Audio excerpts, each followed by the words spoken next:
Get those hands rubbing. Yeah. So what we're gonna get into?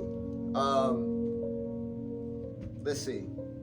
So me and the young brother was just talking about in terms of having a plan, right? So everything we've been dealing with is recognizing that you are the solution and you are the problem, right? So when we start talking about dare to get what you command, dare to get what you want, dare to get what you know you deserve, it's going to start with that solution. And so we start talking about that divinity inside of you. We're talking about that's where all the solutions extend from. So the eternal laws of nature present all the solutions through sound right reasoning, right? Strategic thinking for the context and the condition in which you find yourself, right? Now, what else does that entail? Recognizing that each person is serving in some form or fashion that divinity inside, because you are existing, and you're existing to survive, to solve things in order to survive, in order to fulfill, so that you start getting the things that you need that were designed to get, from a sense of belonging, sense of meaningfulness. All of these things tie in to our abilities, our capacity, right?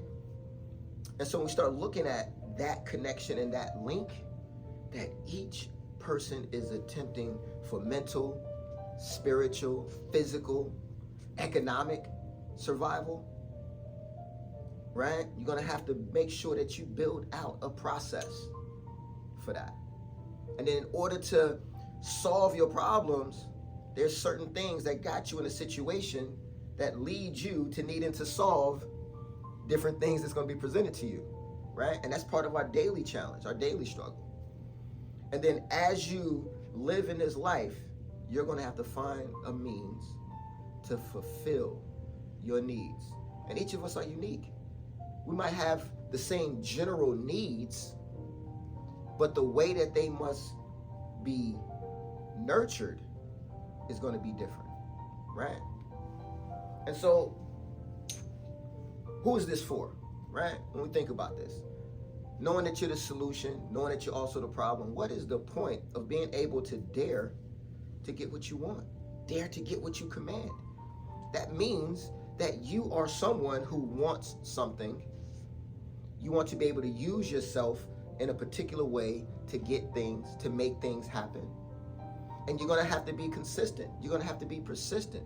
There are things that you're going to have to be able to do when you're faced with challenges in order to keep doing what it is that you want to do, right? So if you're not someone who cares about your identity, you don't care about your well-being, you don't care about your wealth in terms of that wealth, you know, that state of functioning in order to fulfill your needs, your goals, your commitments, right? If you're a person that doesn't matter, then recognizing that you're the solution doesn't matter, right? Because that's part of an equation. I want this, this, and this in order to get a particular result, right? And so if you don't already have that result, you're going to have to use yourself in a way to get to that result. And so now there's going to be blocks to being able to utilize yourself as the solution, right? There's going to be internal blocks. There's going to be external blocks. And so when we think about those external blocks, right, something we just was talking about is going to be those societal norms. You had no say-so whatsoever as you were being reared to the norms that you were being born into, right? And so you have to adjust because you're either with the norms or you're against the norms. And people are going to treat you accordingly.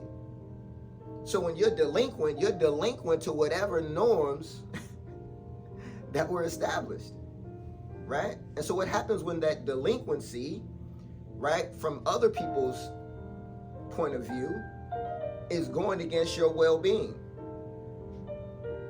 right? That's a whole nother scenario.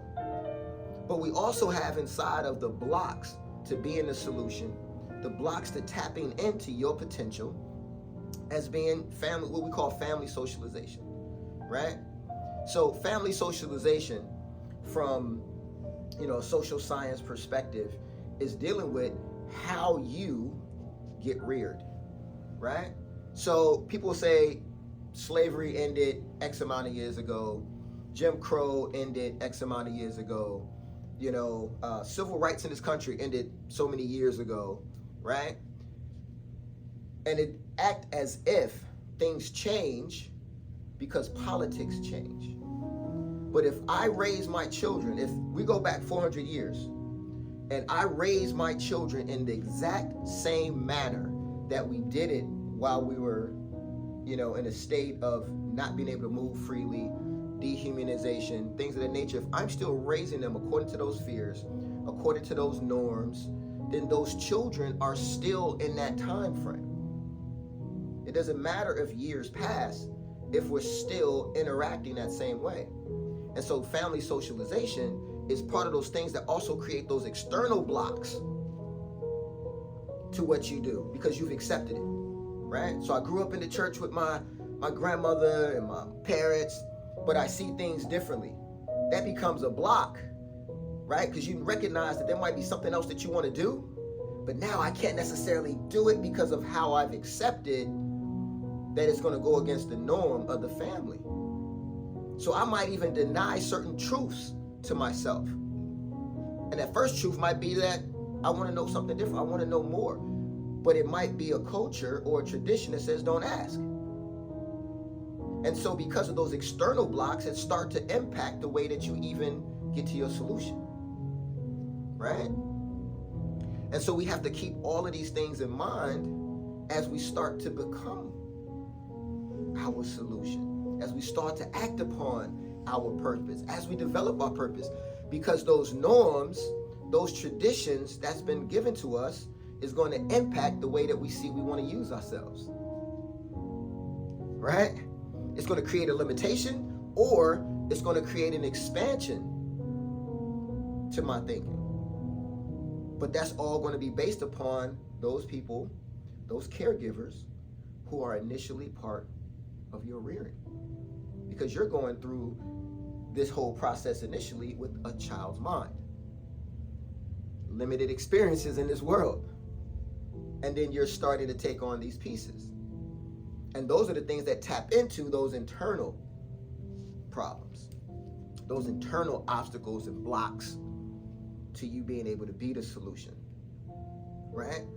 And so those internal blocks, from those external blocks, you start to learn how to survive in your environment based upon those other norms. If your parents allow this, if the caregivers allow that, you're recognizing that you have to attempt to survive in those rules and regulations.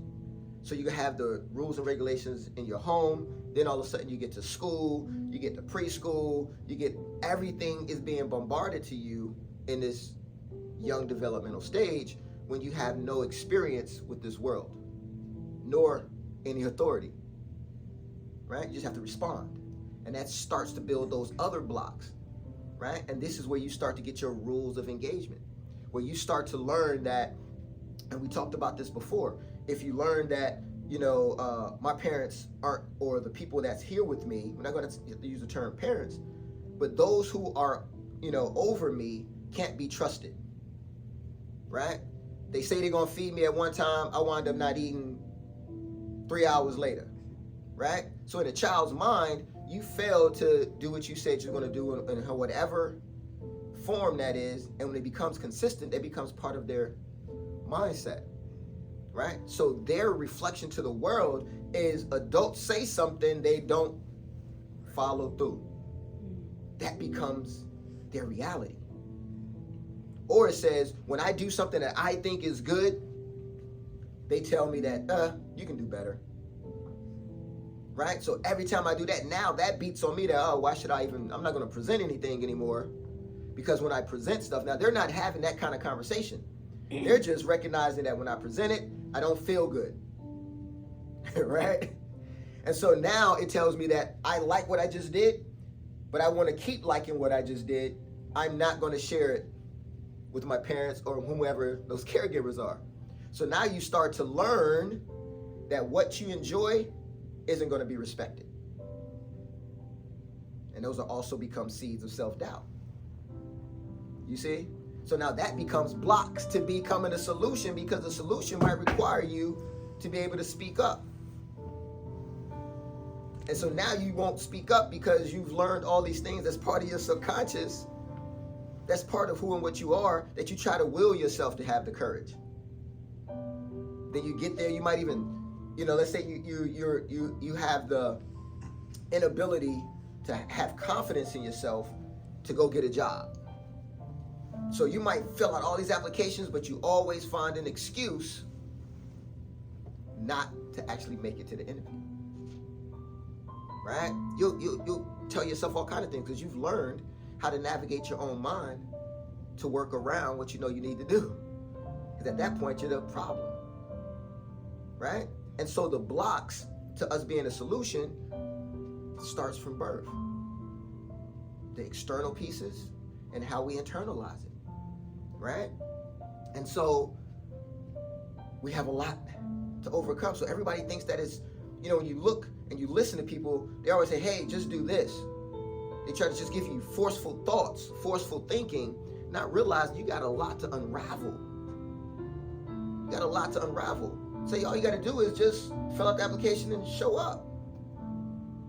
Yeah, but you're not feeling those signals, that anxiety. It's a literal physical feeling you get, right?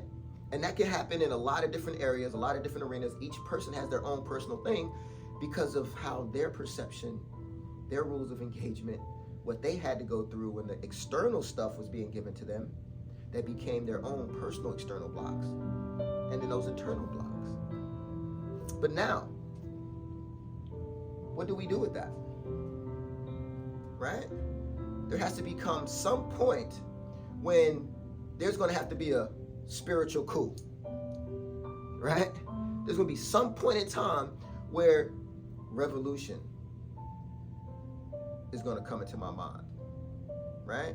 There's going to have to be some point where I'm going to hit a wall. I'm going to hit rock bottom. We could be sitting in church or getting ready to go to church, and you might say, let's say church isn't your thing. For some reason, it just doesn't resonate with you. And at that point, you've hit your wall, and you're like, why are we going to church? Then after you wake up from your grandmother hitting you in the head, right? But that what might have been your wall. That was your opportunity to realize that something different is for me. Something better is for me. Something more is for me. I might not even know what that is. But that's where you start to have that process, right? And that's where you have to make a decision. Because success is a choice, right? And to succeed, you have to dare to get what you command. So even when you start with, I want different, I want better, I don't want to be here, that might be your initial, but that's not going to lead to the solution yet, right? So we have to start recognizing what is taking place in our lives and the conversations we're having with ourselves. Recognize when you know that there's a way to do something and then you talk yourself around about doing it, right? You know the way to do it. You know what has to happen. But what if, and now all those other voices come in. What if it don't work out that way? What if the person doesn't like it? What if they don't accept me? Everything starts to come up that has nothing to do with the task. If my task is, let's say, use the example we used earlier, to get a job, that's the task. I fill out the job, I fill out the application, they ask me to come in. My task is to show up. My initial task was to fill out the application. The task after that was to turn it in. I get an interview, my task is to show up. But what comes into our minds is the things where we start to view who we think we are. Self-doubt. Oh, they're just giving this to me because they already know who they want to hire. I'm not. You start to come up with all the things from your self-doubt, right? From how you see yourself, your quality of self-worth, your self-esteem, all of these things that you taught your brain was you. You trained your brain to respond to those situations that way. So now what? You've trained your brain. So what does this revolution become about? Retraining your brain. Retraining. Yeah. Exactly. Right? And so that retraining, that revolution is, you know what? I've learned this. So that means I can learn something else. And that becomes your true journey. That becomes that you have to become a spiritual warrior. That true spiritual warriorship is dealing with your own shit. You understand? Not people outside of you, because you allow them to get out of you whatever you allow. But inside of you, you know how to market to you. You know how to lie to you in a special kind of way. You know how to avoid looking at the truth. You've rehearsed stories that you regurgitate back to yourself. You'll make things worse than they really are to avoid making a decision. You'll minimize your part in something so that you don't have to act. Right? And so all of these things is where we become the problem. Because the reality is, there's nothing between you and the divine. My voice has to touch your ears. Olfactory, into your brain. When you see me, has to touch, your eyes, the retina. You understand? For you to smell me, has to touch your nose, into the brain. Everything's tracking back to your brain. So if you had a problem with your vision, you might see me differently than the way she sees me. Put on corrected lenses. If the lights are flickering or something like that, you might see me differently, right? Because everything's a reflection. And then there's that main reflection on what's taking place inside of you. What is it reflecting from? And that's what focus is. There's something that's coming off. Where are you placing your focus? Where are you placing your attention?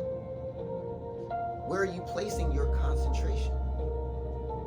Because everything is you. You are the center of the universe, and everything comes into you, through you, and by way of you. Right? So even when we think that we're touching someone, there's actually a force field, and it appears as if this is actually touching.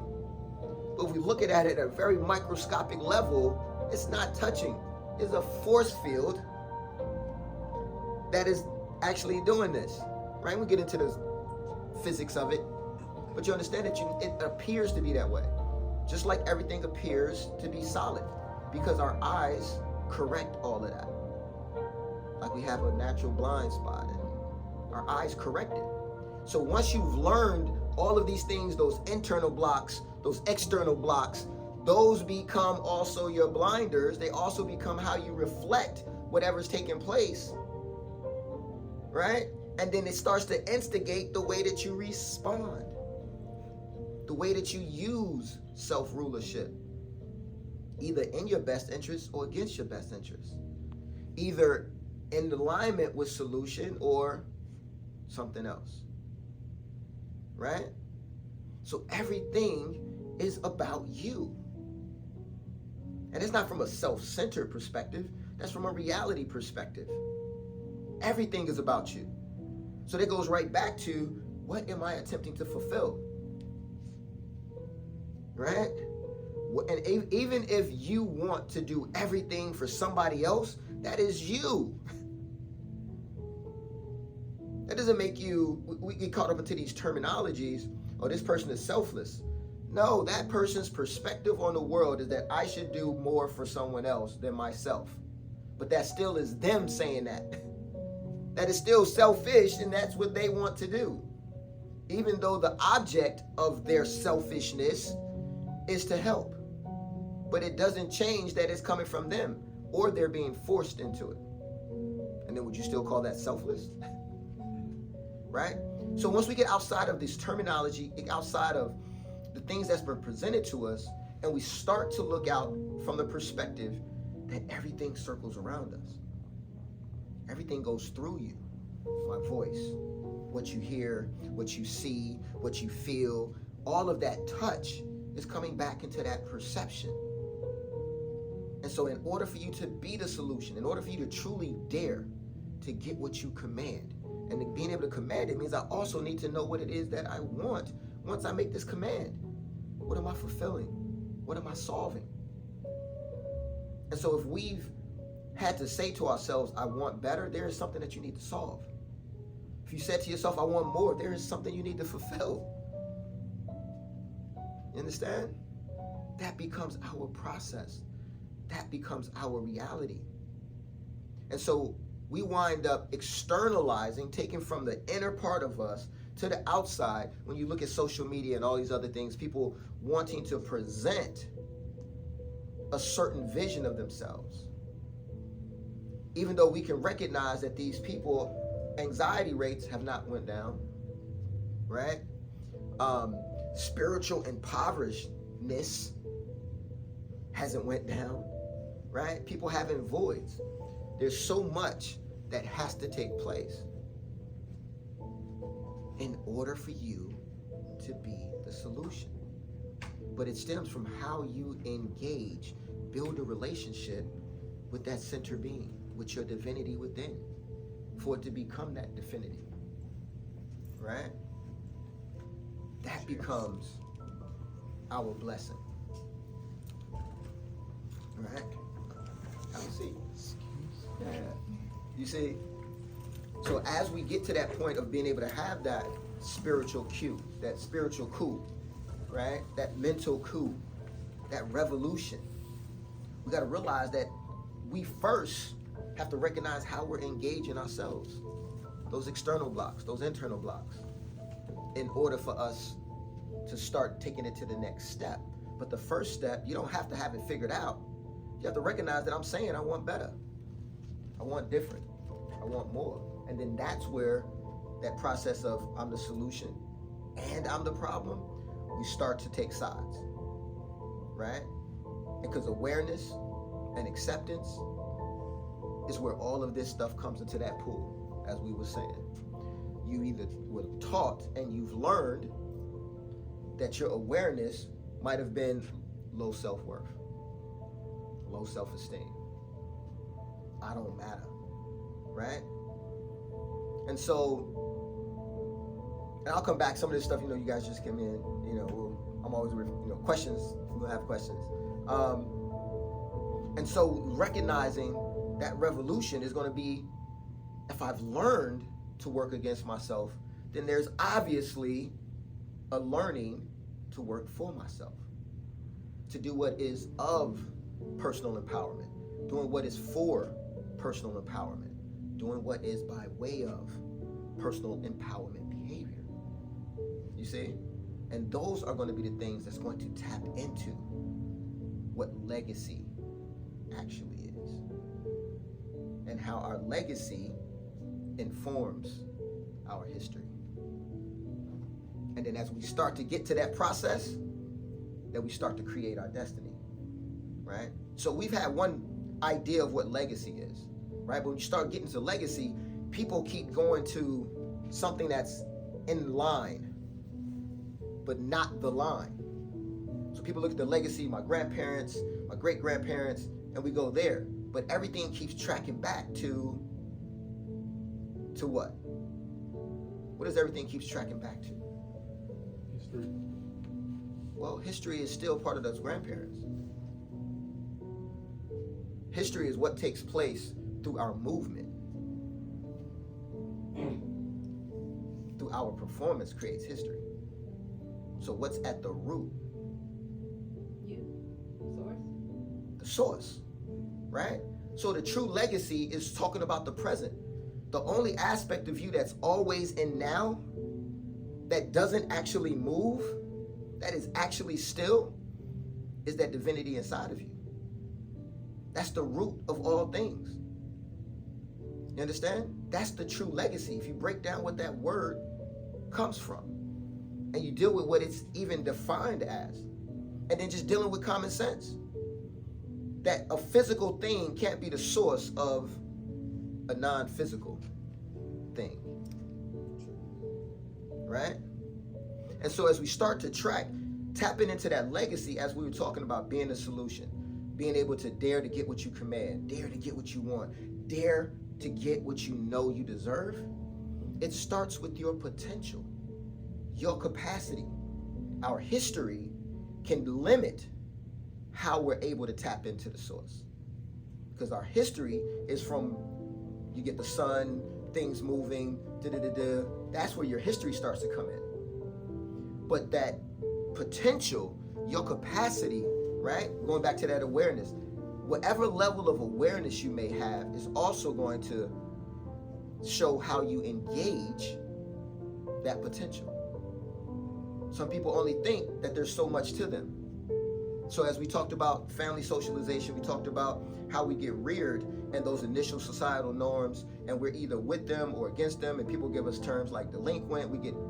So all of those things start to bear on your mind, in the child's mind, and how you represent yourself and how you reflect who you think you are at that time, right? Because your degree of awareness is also based on the history, which the brain is.